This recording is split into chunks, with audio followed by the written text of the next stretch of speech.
Hey everybody, Red X Rain here with a new Let's Play, the first of a new feature that I'm calling Console Wars. I'll talk a little bit about what I'm going to do with this new feature. Let's go ahead and just start with the game that we have here. I'm playing the Super NES version of Disney's Aladdin, and I kind of like how it just has this kind of this cold open. That it's been a while since I've seen the movie, but I think this opening script is verbatim from the film when this sort of not sleazy merchant, but this just kind of just this sort of this street vendor creates this kind of like frame story about this lamp that changed a young man's life. So right off the bat, they're keeping it pretty true to the film, and then we get this opening cinematic, which looks really nice, especially that effect right there.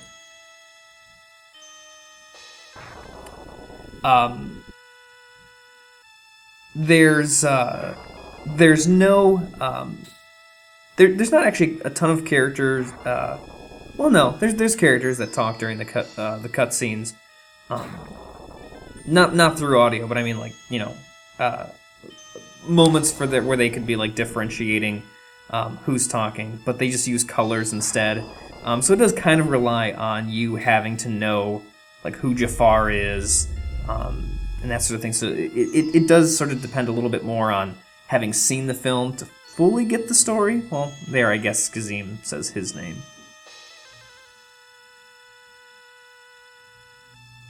How did this guy sound? It was like, let's try.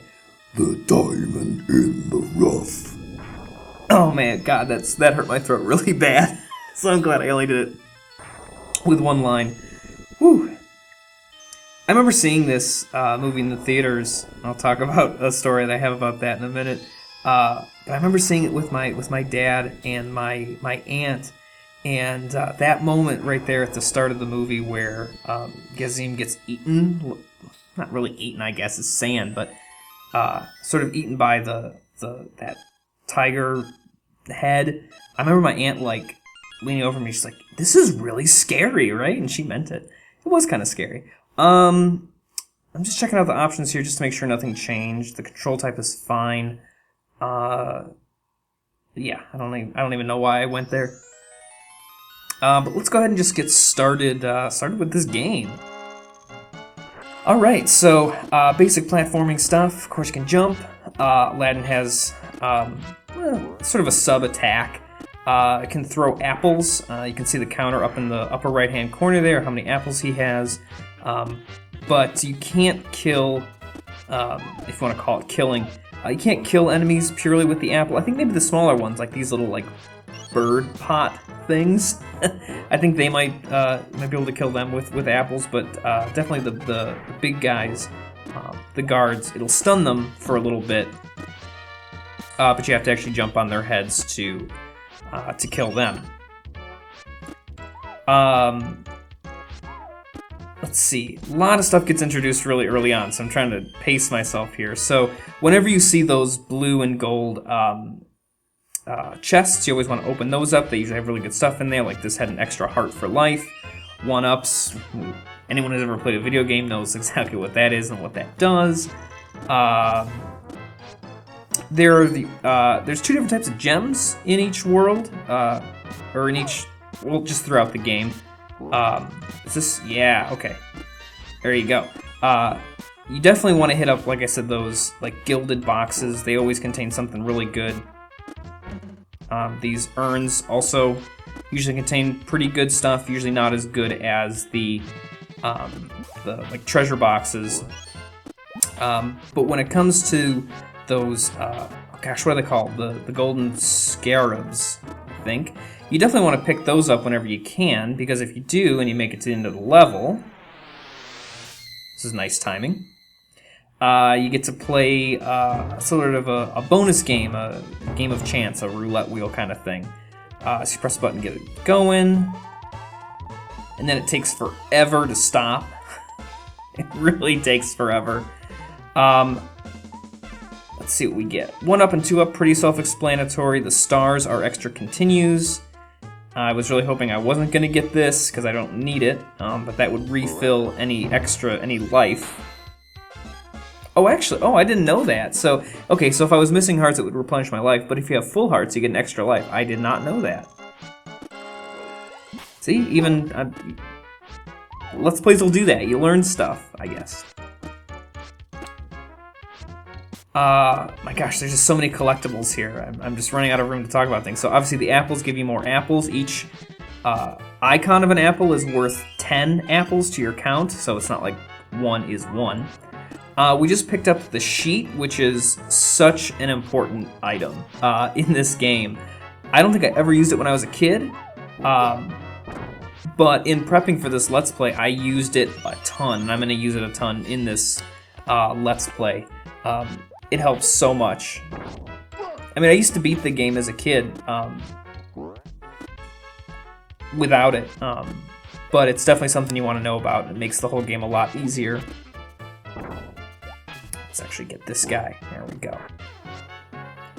The gems that I'm collecting, I think it's fairly standard. I hope this is food. Yeah. So turkeys, or chickens, probably chickens, I guess, are worth more health than bread. Bread always just increases your heart count by 1. I think the turkeys are 4? Not 100% sure on that. But they're worth a lot. So they're smaller, they're not quite green. They're like seafoam, I guess, or mint colored, I don't know. Gems. If you collect 100 of those, I think you get an extra life. I'm not going for contrary to how I usually play games for my Let's Plays, I'm not going for 100% completion. With this game, I'm not gonna collect every single. Oh man, I only got 1 heart left. There we go. Yeah, I'm not going for 100% completion with all the gems or anything like that. But there's also those red gems. Should I go for that one? Yeah, I'll let it go. Should I? Oh, it's killing me. Yeah, it's a good chance to show this off, I suppose. What the sheet does. So when you press the R button, the right trigger button, it allows Aladdin to glide like that, and sometimes it helps with platforming, but more often than not, they have you do it so that you can get kind of out of the way gems or items. I always loved this part when I was a kid. Right here. Oh. Yeah, just the way that camera moves is so nice, and that just awesome view of the castle in the background. It's almost as breathtaking, I think, as when it happens in the film when he opens up. If you've ever seen the film, when Aladdin opens up like his window, he has like a ragged sheet over his window, and you get that very similar sprawling view of the city of Agrabah and the castle there in the background. So it's not a direct adaptation of how it happens in the movie, but it's still captures that kind of majesty of just with that really simple camera movement to just be just to do that. I don't know. It adds some sort of gravitas to the whole kind of reveal. Nothing up here, I guess. Yeah, I use the sheet a ton in this level, as you can see. It helps you skip over actually quite a bit of stuff. That was an extremely risky place to use it, but it paid off for me. I was talking about gems. The red gems, they add up to something at the end. Each sort of world is, not world, every level is made of I think anywhere between 2 and 4 sub-levels. So we've already done 2, and I think this is where part 3 ends. Is there one more? Okay, this is the last one. It tallies up all the big red gems that you collected throughout, and I'm almost positive that if you get all of the red gems over all the levels, you get a free continue. I'm almost sure that that's what it is. I guess I could have. I didn't read the instruction manual before on this one. I was kind of just going by my own memory of the game.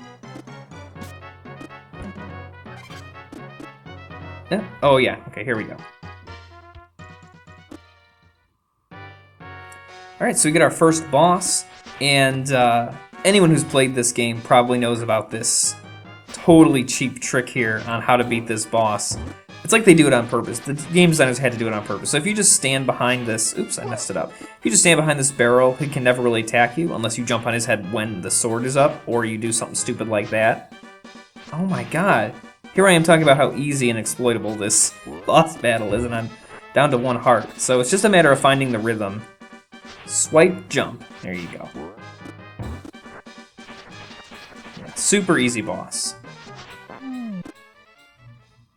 Alright, and that's our first level done. Meeting up with Princess Jasmine. And now we see the level end screen. Stage. Okay, they call them stage. Okay, so stages contain levels.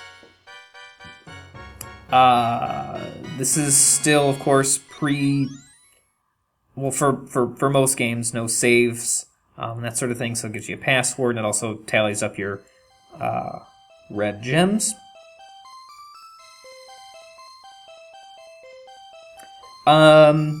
Yeah. Oh, yeah, I guess this is that scene that I was thinking about from the movie where he unveils he pulls back the sort of sheet, and you can see the castle in the background.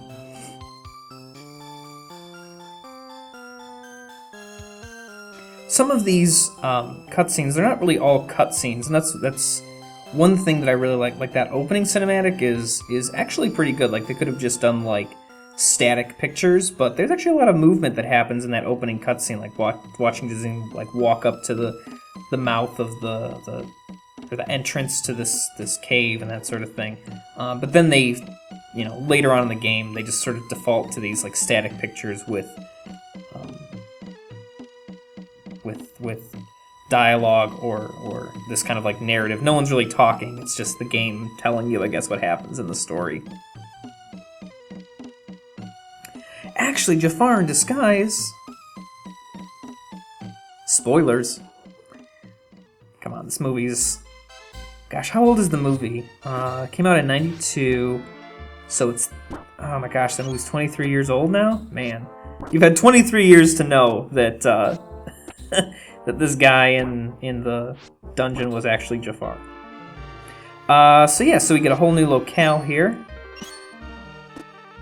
I knew it. That's alright. I probably wasn't going to make it through the whole level with just 1 heart anyway. So this is our next locale inside the Cave of Wonders. What? Cave of Wonders? Which is it's a pretty cool level. There's not a lot of enemies. There's these bats, which... I was right. So these kind of like weaker, smaller side enemies, you can kill them with apples. You can jump on them too, but it's actually a lot easier, I think, to hit them with apples.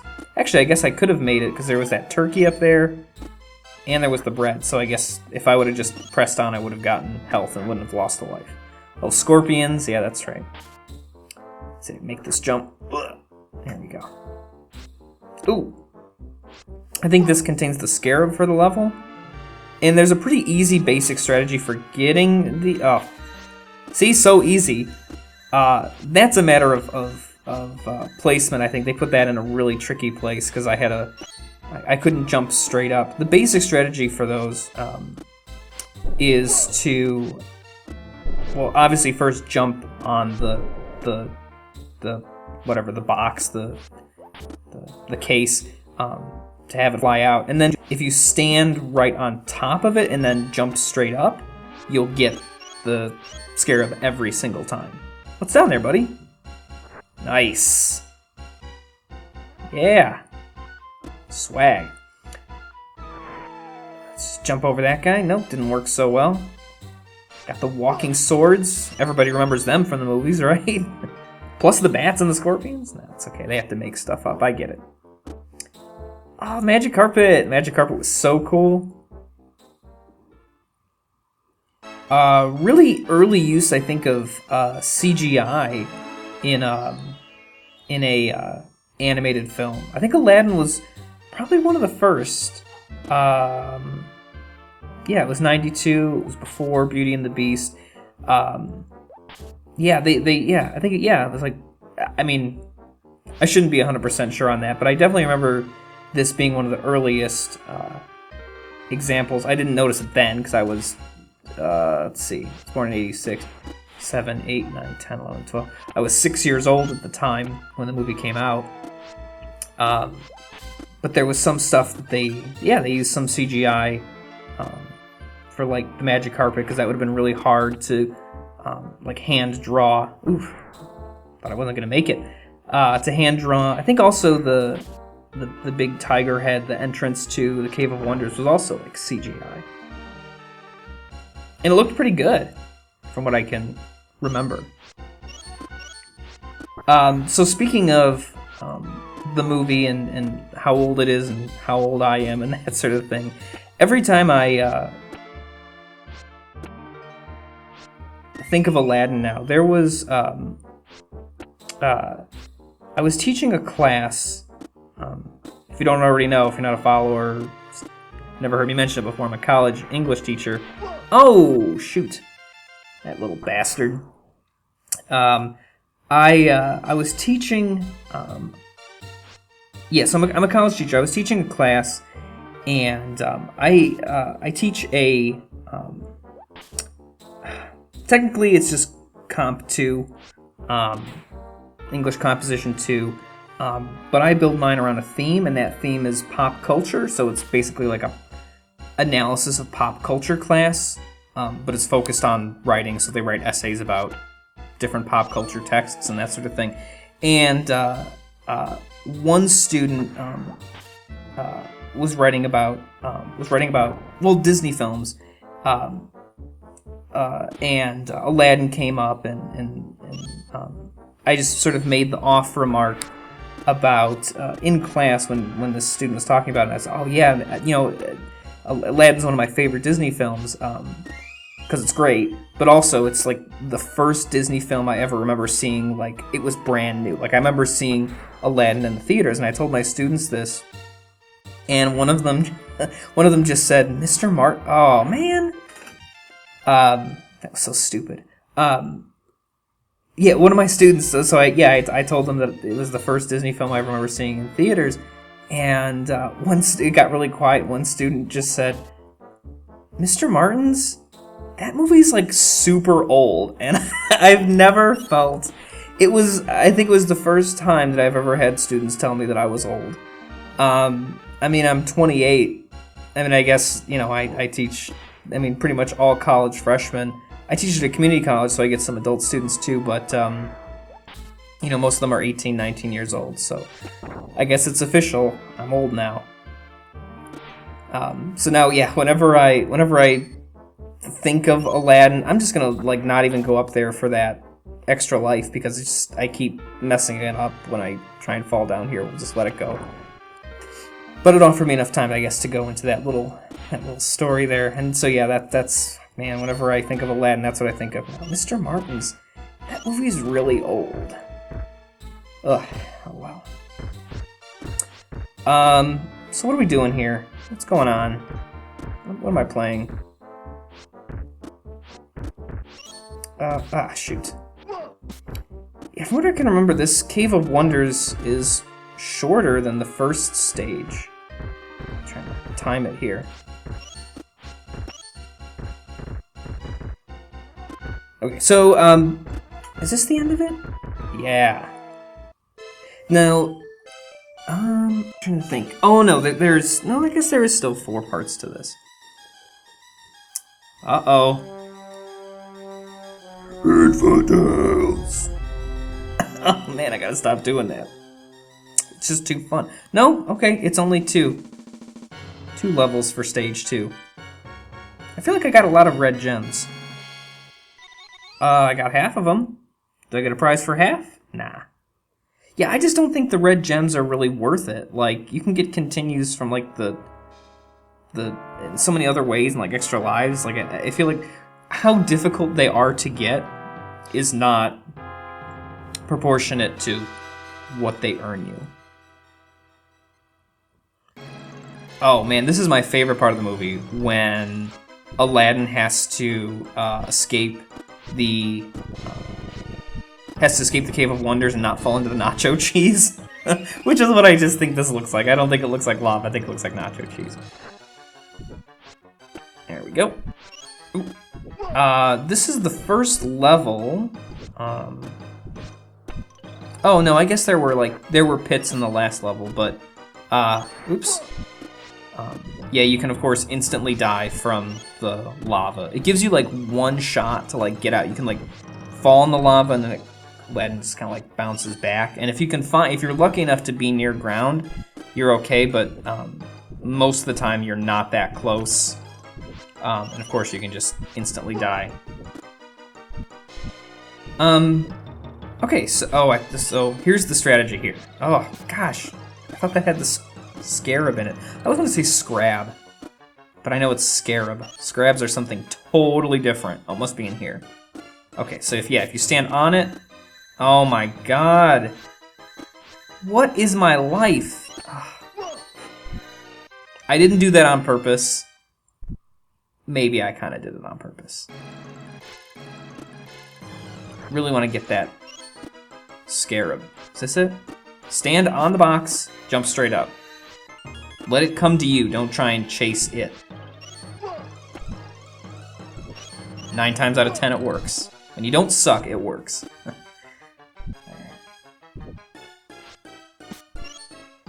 So yeah, okay. So I've so now that I've talked a little bit about like kind of like my basic experience with Aladdin and the game. Oh, I guess I didn't really talk about the game. I mentioned it briefly. This is one game that I definitely remember playing as a kid. It was part of my collection. Played it all the time. Beat it several times. But this sort of gets more to what I'd like to do with this overall series, this Console Wars series. Let's see what I get in the roulette here.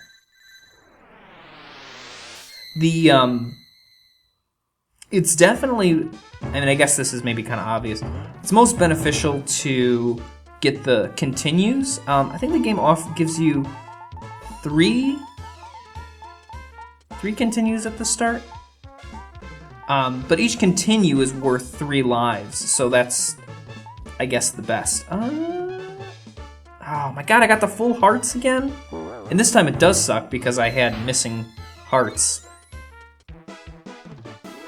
It also really sucks because the level that's coming up, health doesn't matter. It's a level that's all instant death. People hate this level. I like it. I think it's great.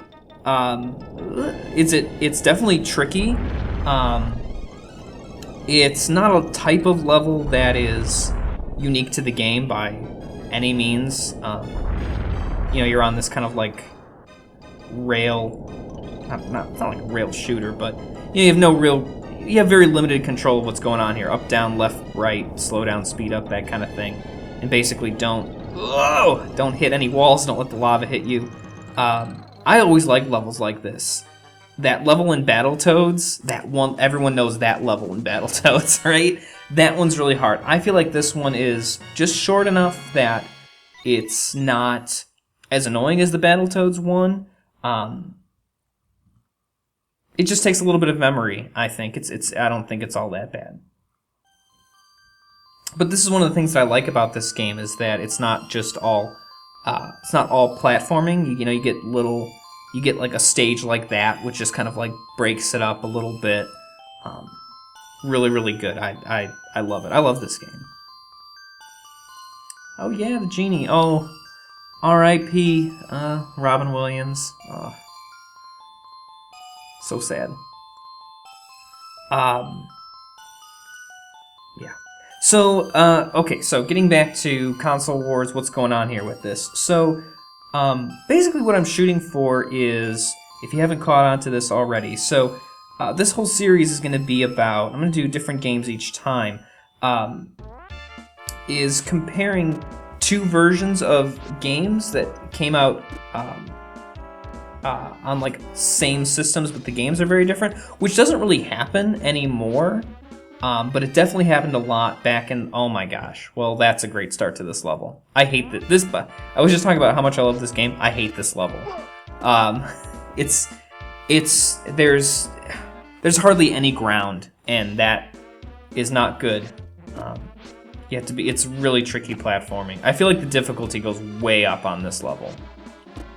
It's a great design, but man, is it hard. So yeah, this doesn't really happen anymore. But I was just thinking about, I don't even remember how it came up, but I was just thinking about like, I remember what it was. I was thinking about already doing this game, the Super NES version for one of my weekend matinee features, where I play just a video game based on a movie. But then, I was looking through my collection of games and that sort of thing. I'm like, oh wait, should I play the Sega version or should I play this Super NES version? Because they're very different. If you don't already know that, it's a pretty. I think it's the most popular example of like people get like really adamant about, no, the Super NES version is the best version, the Sega version sucks, and vice versa. Oh my god, this is the hardest part of this level. Oh my god. I do like how the genie's face drops like that. One more life? Okay. So yeah, that's what I'm going to be doing with this overall basic series, kind of template for a series, is games that appeared on both systems. For now, I think I'm just going to stick to Sega versus Super NES. And it's basically, this isn't, it's not going to be like a full 100% completion playthrough, walkthrough, whatever you want to call it, like I usually do. I'm going to try and make it through every game that I play from start to finish, which for this generation of games usually means maybe 2 or 3 videos at most per game, which I think is pretty manageable. But at the same time, it's not going to just be reviews. I have to really concentrate here. Yes, I'm surprised they let me have that one. Okay. Here we go. Ah, shit!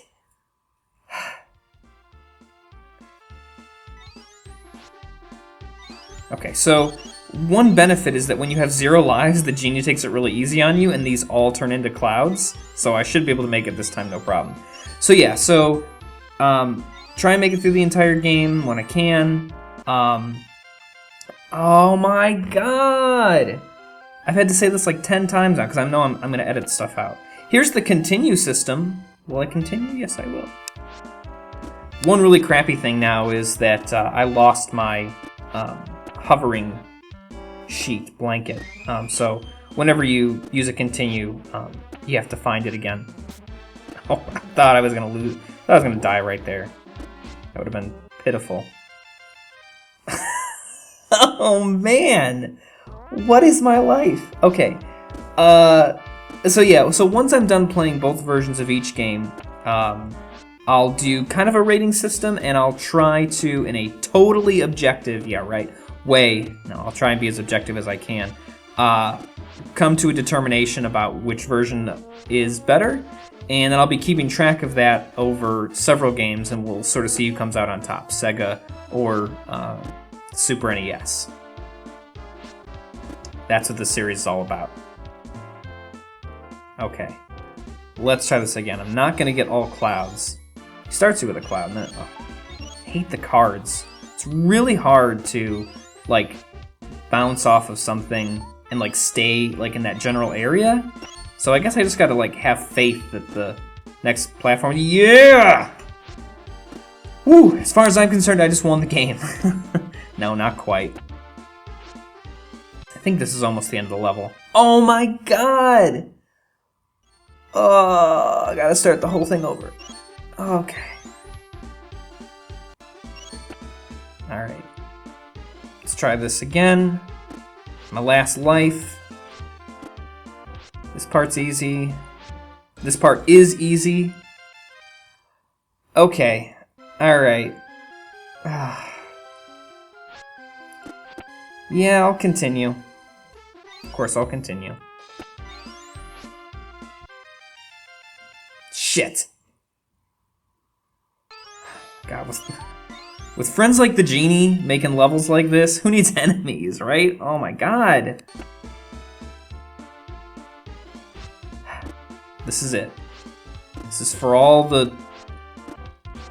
How's that phrase go? This is for all the marbles?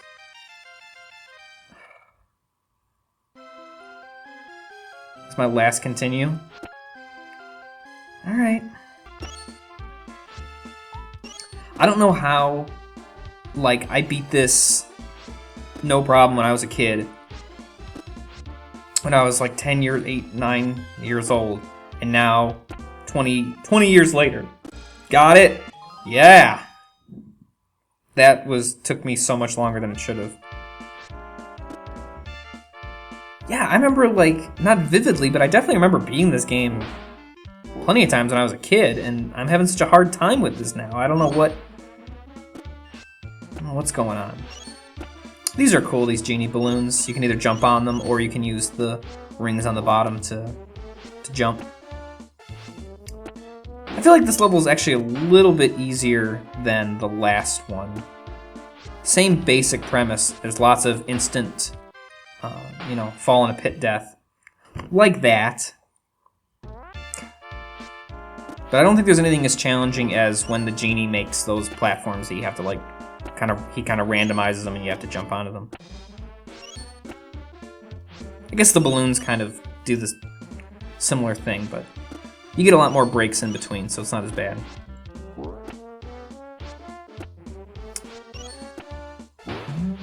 Don't want to jump, I think, on that, because there's those spikes up there. There we go. Okay. Man, there's one thing, I don't remember the controls being this difficult when I was a kid. It's actually, the controls are actually really, scared? Yeah. Got it. Man, I need more continues. Oh, come on. Yeah, the controls are a lot more difficult than I remember.